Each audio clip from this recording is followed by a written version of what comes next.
တော်တော်နော်ကြောက်စရာကောင်းတာဘုံကျဲအောင်လုပ်လို့ကျဲတာဆိုတော့ဘုံမကျဲခြင်းသူတို့ကိုနာခံလိုက်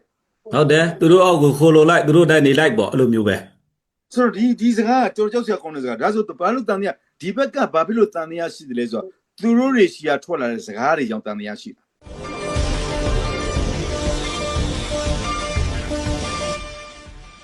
မိတ်ဆွေများအားလုံးတော်လန်သောနေ့တစ်ပါဓမ္မဖြင့်အာရမကိုတော်လန်ခြင်းဓမ္မတာကိစ္စစကားဝိုင်းကနေပြန်လည်ကြိုဆိုလိုက်ပါတယ်ဦးဇင်းတို့ဒီစကားဝိုင်းကိုအပတ်စဉ်တနင်္လာနေ့မြန်မာစံတော်ကြီးည9နာရီခွဲတိုင်းထုတ်လွှင့်နေတဲ့အစီအစဉ်ပဲဖြစ်ပါတယ်ဒီတစ်ပတ်မှာအပိုင်း68ကိုရောက်ရှိလာပြီဖြစ်ပါတယ်တော့ဒီတစ်ပတ်ကတော့ဦးဇင်းတို့ဆွေးနွေးကြရာတွေကတော့အများကြီးရှိတယ်ပေါ့နော်အွန်လိုင်းပေါ်မှာတွေရောဒီတော်တော်လေးကိုဘလူးပြန်ပြီးတော့မှပြန့်နှံ့နေတဲ့ခုထိုင်းနိုင်ငံမှာဖွဲ့စည်းထားတဲ့ဗမာဖွဲ့စည်းပေါ့နော်သူတို့တွေကတစ်တော့လိုက်တွေပေါ်မှာပေါ့နော်အချိန်တိုင်းလိုဒီဘာသာရေးမုန်းတရားတွေဖြန့်တယ်လူမျိုးရေးမုန်းတရားတွေဖြန့်တယ်ပေါ့နော်လူမျိုးရေးမုန်းတရားဖြန့်တယ်ဒီတခြားသောတိုင်းရင်းသားတွေနဲ့ပေါ့နော်မုန်းတီးဖို့တွေဖြန့်တာရှိတယ်သူတို့ရဲ့ရည်ရွယ်ချက်ကသူတို့ဖွဲ့စည်းသည်ဗမာဖြစ်ရမယ်ဗုဒ္ဓဘာသာဝင်ဖြစ်ရမယ်ဆိုတဲ့အနေအထားမျိုးတွေနဲ့ဖွဲ့စည်းထားတာပြီတော်တော်ကြီးဒီမဘတာဆိုတဲ့မျိုးဘာသာသာသနာစောင့်ရှောက်ရေးတဲ့တော်တော်ကြီးဆိုးရွားတဲ့အဖွဲ့အစည်းလို့လည်းသုံးသပ်လို့ရပါတယ်ဆိုတော့ဒီအကြောင်းအရာတွေနဲ့ပတ်သက်ပြီးတော့မှပေါ့နော်ကိုမမင်းရဲ့ကိုပေါ့စီရဲ့ကိုဖို့ကြံရဲ့ပေါ့နော်ဒါလေးတွေကိုဦးဇင်းတို့အပြန်ပြန်လှန်လှန်လေးဆွေးနွေးကြမယ်ပေါ့နော်ကိုမမင်းဥဆောင်ပြီးဆွေးနွေးပြပါဦးမြကျမဖေပထမဆုံးပြီးတော့လျှောက်ထားလိုတာကတော့ပြီးတော့ပြောတဲ့အချိန်မှာခါကြလို့ရှင်ယူအပြင်လူပြောလိုက်တဲ့ကြောင့်ဘုံဘုံတို့ပေါ်မှာအကာဝဖြစ်ခဲ့တယ်ဆိုလို့ရှိရင်တော့တိခန့်ခွင့်လို့ပြဖို့ရင်းဆုံးလျှောက်ထားရပါတယ်ခင်ဗျာပြီးတော့လည်းပြီးတော့ပြောချင်တာတော့ပြီးတော့အခုပြောဆိုမြဲအကြောင်းစကားတွေဟာပြီးတော့ရဲ့သုံးသက်ချက်တွေနဲ့ပြီးတော့ရဲ့စဉ်းစားပြောဆိုတဲ့စကားရများပါပြီးတော့ကျွန်တော်နောက်ခံဘယ်ဖွဲ့စည်းမှမရှိပါဘူးဒါပေမဲ့ပြီးတော့ခုထိထားတာဒေါ်လာရေးအတွက်အရေးကြီးဆုံးမန်နိုင်ကြီးတစ်ခုဖြစ်တဲ့ NLD အစိုးရတော့ပြီးတော့ရဲ့အရေးကြီးဆုံးဖွဲ့စည်းတရားပဲဖြစ်တယ်ဆိုတော့ဘယ်သူမှမခိုင်းမဲနဲ့ပြီးတော့ကိုယ့်ဟာကိုအတီးပြုထားခြင်းဖြစ်ပါတယ်ဒါပြီးတော့ရဲ့အရေးကြီးဆုံးမန်နိုင်ကြီးချက်လို့အစိုးရတရားလို့သတ်မှတ်ပါတယ်ဒါကြောင့်တချို့တွေကပြောကြတယ်ပေါ့ပြီးတော့အခုတို့ပြောဆိုနေ speaker တွေကိုနောက်ကနေပြီးတော့ပံ့ပိုးမှုရှိတယ်ပေါ့အမှန်အဲ့ဒါတွေလည်းခုနပြောတဲ့သွေးခွဲစကားတွေပါပဲပံ့ပိုးဖို့နေနေတာကိုယ့်အနေကိုမနေကိုရမငွေရအောင်ရှာဖွေနေရတဲ့အစိုးရတရားပဲဖြစ်ပါတယ်ဘာလို့ဆိုတော့အရန်များပြားလွန်အားကြီးလာပါတယ်လိုအပ်ချက်တွေကဒီလိုအခုတည်းလည်းဘယ်လို့မှမပြီးနိုင်သေးပါဘူးနိုင်ငံတကာထောက်ပံ့မှုတွေလည်းမရရှိသေးပါဘူးဘာလို့လဲဆိုတော့ဘာလို့မရလဲဆိုတော့အထူးသဖြင့်တော့ဘုံဘုံတို့ခုနကပြောပြသွားတယ်လို့စီလုံးရရေးကြီးဆုံးပါပဲအားလုံးကတညီတညွတ်သေးမဖြစ်ရင်အဲ့ဒီထောက်ပံ့မယ်ဆိုတဲ့တန်ပေါင်းများစွာသောဒေါ်လာတွေဟာရောက်လာမှာမဟုတ်ပါဘူးအဲ့ဒါကြောင့်လေသူတို့ကဒီပြီးတော့သူအမြဲတမ်းတွေးခွဲဖို့ပဲလုပ်နေတာပါပဲတပိုင်းရန်ရူကဟိုးတုံးနေရလုတ်ခဲ့တာဘုံဘုံတို့ပြောခဲ့တဲ့အတိုင်းပါပဲအဲ့တော့အခုသူတို့တိဆောက်လာတယ်ဆိုတဲ့အဖွဲ့လာတယ်ဆိုတဲ့အဖွဲ့ဟာသူကဗမာအဖွဲ့အစည်းဆိုပြီးဖွဲ့လာတယ်ဒါဆိုရင်ပြောစရာသူတို့ဘက်ကနေစဉ်းစားပြောရင်ဒီမြင့်တိုင်းသားတွေလည်းအကရင်ဖွဲ့တော့မွန်ဖွဲ့တော့ချင်းဖွဲ့တော့ရှမ်းဖွဲ့တော့ကြည်တာပဲတို့ဒီမှာကျဗမာအဖွဲ့ဆိုပြီးတော့ဖွဲ့ထားတာမရှိဘူးလို့သူတို့ရှိကထွက်လာနိုင်စရာအကြောင်းရှိပါတယ်သို့တော့ဘာဖြစ်လို့ဒီအဖွဲ့တွေဖြစ်လာလဲဆိုတော့ဗမာတနိုင်ငံလုံးကဗမာလူမျိုးတွေကကြီးစိုးထားတာဖြစ်တယ်ဆိုတာဘယ်သူမှငြင်းပယ်လို့မရဘူးဒီအတွက်ကြောင့်သူတို့တွေကဟိုးလုံးလာတဲ့မြန်မာဖွဲ့စည်းထားတဲ့ဗမာတပ်မတော်ဒီလူတွေပေါ်မှာတိုင်းရင်းသားတွေပေါ်မှာဘယ်လောက်ထိဖိနှိပ်ခဲ့တယ်လဲဆိုတာတိုင်းရင်းသားတွေကကိုယ်ရိခံစားရတာဒါကြောင့်သူတို့အင်အားလေးနဲ့လူနည်းစုလေးဟာဖွဲ့ပြီးစီးလုံးနဲ့ဘယ်နှရောက်နေရအောင်ဆိုတဲ့အတူရသူတို့မှာရှိပြီးသားပါပဲဒါတကယ်ဖြစ်စဉ်ကြီးပါအဲ့တော့ဗမာဆိုတာဖွဲ့စည်းစရာမလိုပဲတနိုင်ငံလုံးကိုအုပ်စိုးနေတဲ့သဘောကိုအကုန်လုံးကတည်ပြီးသားဖြစ်ပါတယ်အခုလဲဒီစစ်အာဏာရှင်တွေကအဲ့ဒီမှာသူ့ဟာသူအဖွဲ့အစည်းလေးတွေကွဲနေတာဗမာအခွင့်ကောင်းထပ်ယူပြီးတော့ဗမာဆိုတဲ့ထောက်တာအဖွဲ့တစ်ဖွဲ့ကိုထပ်ထိုးထည့်ပြီးတော့အားလုံးနဲ့ခွဲဖို့စဉ်းစားတာပါဥပမာတပြည့်တော့တွေးတဲ့အတွေးတွေပါဒီ ထိုင်းနိုင်ငံမှာဆိုလို့ရှိရင်ရောက်ရှိနေတဲ့သူတွေအားလုံးမှာလူမျိုးပေါင်းစုံရှိတယ်သူ့ဖွဲ့လေးနဲ့သူရှိကြတယ်ဆိုတာလေရှိစုမဲ့စုတွေစုပေါင်းထားကြရတာပြီးတော့အားလုံးရောနှောပြီးတော့နေထိုင်ကြတယ်စုပေါင်းလုပ်ကင်ကြတယ်သို့တော်ညာသူ့ဖွဲ့လေးနဲ့သူကတော့အုပ်စုကတော့ရှိတာအမှန်ပါပဲအဲ့လိုဆိုတော့အဲ့မှာဗမာတွေကအကုန်လုံးနေရောထွေးပြီးနေထိုင်ပါတယ်အဲ့ဒီချိန်မှာဗမာအဖွဲ့ဆိုထပ်ခွဲထုတ်တာပါတဘောတော့မင်းအဖွဲ့နဲ့မင်းနေငါအဖွဲ့နဲ့ငါနေမင်းတို့နဲ့ငါတို့နဲ့လာမထိနဲ့ဆိုတာမျိုးပြီးတော့အဲ့ဒီချိန်မှာထပ်ခွဲတာပါဆိုဘာသာရေးထပ်ခွဲနေတာပါဘာသာရေးဆိုတာဟိန္ဒူရှိတာလားမွတ်စလင်ရှိတာလားခရစ်ယာန်ရှိတာလားငါတို့ဗမာကလည်းဗမာဗုဒ္ဓဘာသာတွေရှိတာလားအဲ့တော့ဘာသာရေးနဲ့သူကနောက်တစ်ပိုင်းထပ်ခွဲပြန်တယ်အပိုင်းပိုင်းခွဲထုတ်ပြီးတော့လုပ်တဲ့ပုံစံဟာစကားဆရဲ့ narrative ဖြစ်ပါတယ်ဒါကမေးစရာမလိုဘဲနဲ့သူတို့ဘဲက narrative တွေနဲ့လာပြီးဖွဲ့စည်းတာလဲဆိုတာကို view ဟာကိုလှမ်းမြင်လိုက်ရတာဖြစ်ပါတယ်အဲ့တော့ခုနရှင်ဘုရားတင်ပြသွားသလိုပါပဲသူတို့ကရှင်ဘုရားတို့တင်ပြသွားသလိုကြာဆုံးကတော်တော်နီးလာပြီလို့တပည့်တော်သတ်မှတ်ပါတယ်ကျင်းနေပါတယ်အဖက်ဖက်ကနေကြာဆုံးနေပါပြီစီရေးလဲသူတို့တိုးချက်နိုင်မှုမရှိပါဘူးလူတွေပဲထပ်ပြီးခေါ်နိုင်တာရှိတယ်အတင်းကိုဇွတ်အတင်းခေါ်တာနော်ပေါ်တာဆွဲစစ်မှုမထမ်းမနေရမျိုးစုံပတ်စံတွေကိုလည်းရံပုံငွေရအောင်လို့ပေါ်တာဆွဲတဲ့လူတွေရှိရနေပြီးတော့ပတ်စံနေ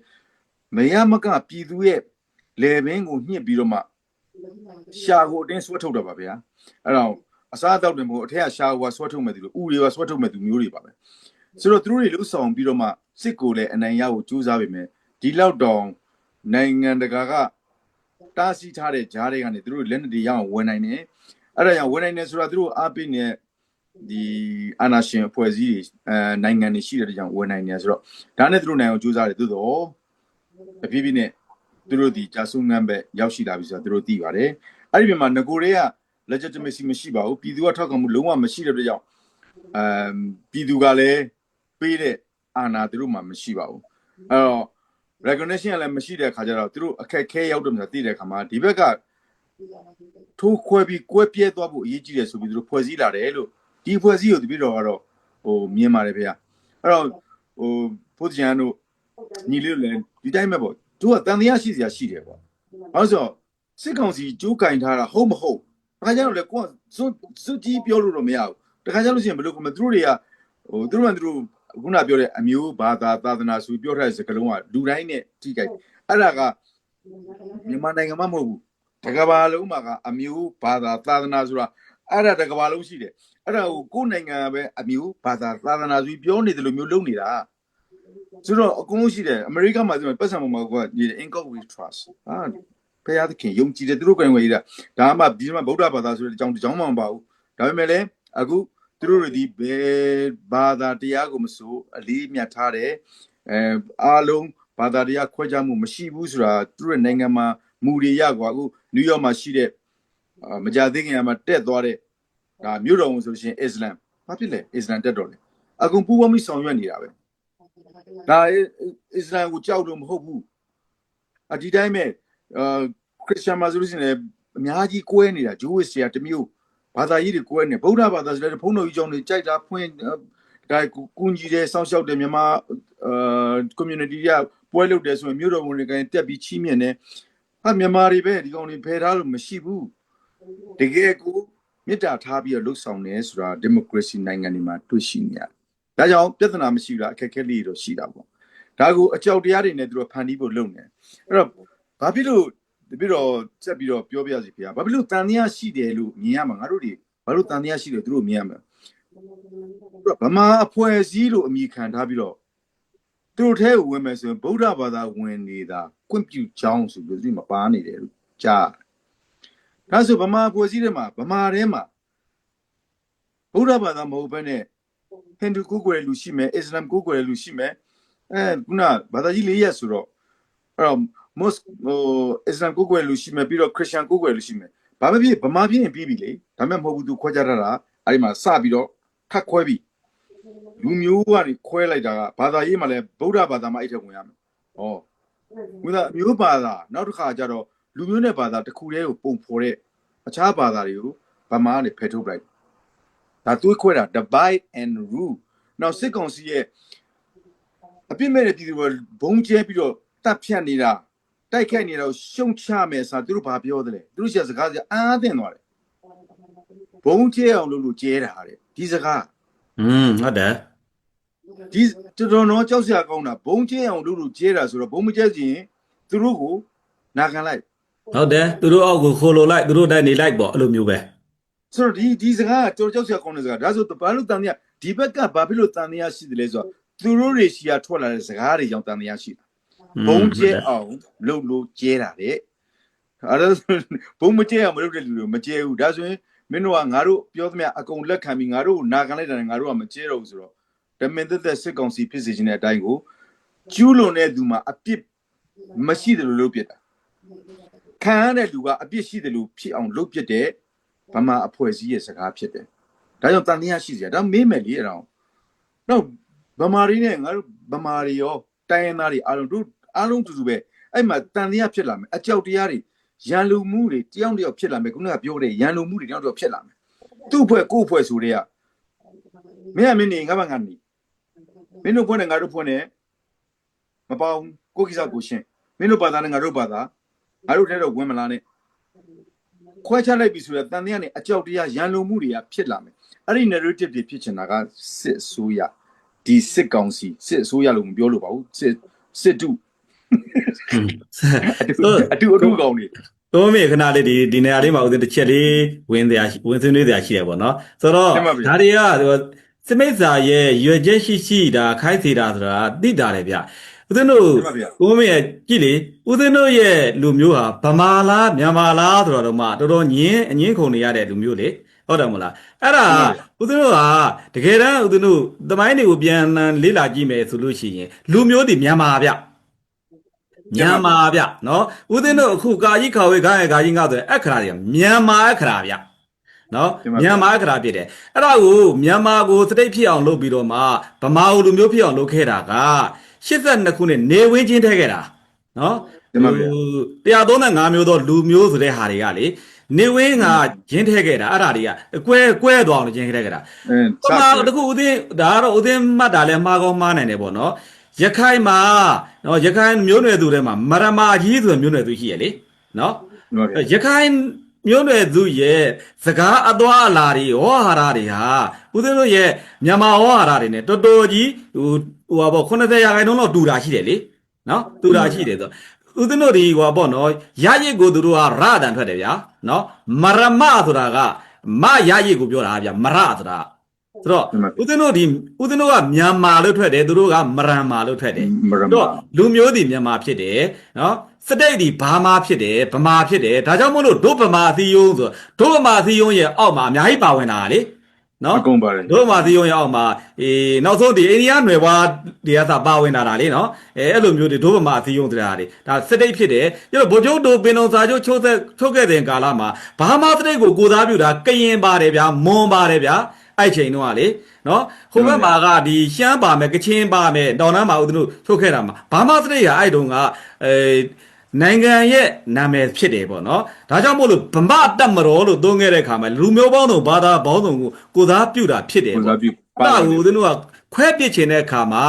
နိုင်ငံကိုမြန်မာနိုင်ငံလို့ပြောတယ်ဗမာနိုင်ငံကနေဒါမို့တော့အောင်သန်းသူကြီးပြောခဲ့တယ်လေနော်သူအမြဲတမ်းဘာမှလို့သုံးတယ်ဘာကြောင့်မြန်မာလို့မသုံးတာလဲဆိုတဲ့အခါမှာနိုင်ငံတစ်ခုရဲ့နာမည်ဟာလူတစုကနေမှလုတ်ချင်တိုင်းလုတ်ပြီးတော့မှပြောရင်လည်းပြောပြလို့ရတဲ့အရာမျိုးမဟုတ်ဘူးဆိုတာခရမိုင်းတော်သန်းသူကြီးပြောခဲ့တဲ့တရားဦးသူတို့မှတ်သားဖို့တယ်ပြောချင်တာကအခုဗမာအဖွဲ့အစည်းဆိုတာတမိုင်းကိုတေချာမလေ့လာပဲနဲ့နော်တကယ်တော့ဗမာဒီစတိတ်ဖြစ်တယ်စတိတ်ရဲ့အမည်ဖြစ်တယ်မြန်မာဒီလူမျိုးဖြစ်တယ်ဒါသိဖို့လိုတယ်ပေါ့နော်အဲ့ဒါတော့မှမကွဲပဲနဲ့လူတွေဖွဲ့စည်းနေတာတွေဟာသို့သောကပြောတဲ့ဒီနေဝင်းတို့သွေးခွဲဖို့အတွက်စတင်ပလန်လေးရဲ့ဂျင်းထဲမှာအဲ့ရဲ့ထဲမှာမျောပါပြီးတော့မှအဲ့ဒါကိုပဲဆက်နင်းပြီးတော့မှဒီတိုင်းသွားနေတယ်လို့ဦးသိန်းတို့ကမြင်တာပေါ့ဗျဒါလေးဦးသိန်းကကြားဖြတ်ဆွေးနေတာပါကိုမမင်းကျေးဇူးပါဗျဆက်ဆွေးနေပါဦးပြီးတော့တချင်းတွေကြောင်တချင်းတွေပြန်ပြီးတော့တီးလို့ရှိရင်တော့ဝူရရာတွေဖြစ်တယ်ပေါ့နော်ဟုတ်တယ်တချင်းတွေမှာဗမာတစ်မျိုးသားလုံးဆိုတာအကုန်လုံးကိုဆိုလိုတာပေါ့အဲ့တော့အဲ့ရဲ့တချင်းတွေဆိုရင်အခုပြီးတော့ဒီဘက်နောက်ပိုင်းကျတော့အဲ့တချင်းတွေကိုဗမာပါတဲ့ဟာတွေဆိုသူတို့ကဘယ်လိုကောမလဲဗမာဆိုတာလူမျိုးလုတ်လိုက်တာကိုဆိုလိုတာဗမာနေရာမှာအတင်းမြန်မာတွေပြောင်းအကုန်ဝူရရာတွေဖြစ်သွားအောင်အကုန်လုံးကိုတိမ့်ကျုံပြီးတော့ လုတ်ပစ်တာပေါ့နော်အခုဗမာနိုင်ငံလားမြန်မာနိုင်ငံလားမြန်မာလူမျိုးလားဗမာလူမျိုးလားဆိုတဲ့ဟာမျိုးတွေပေါ့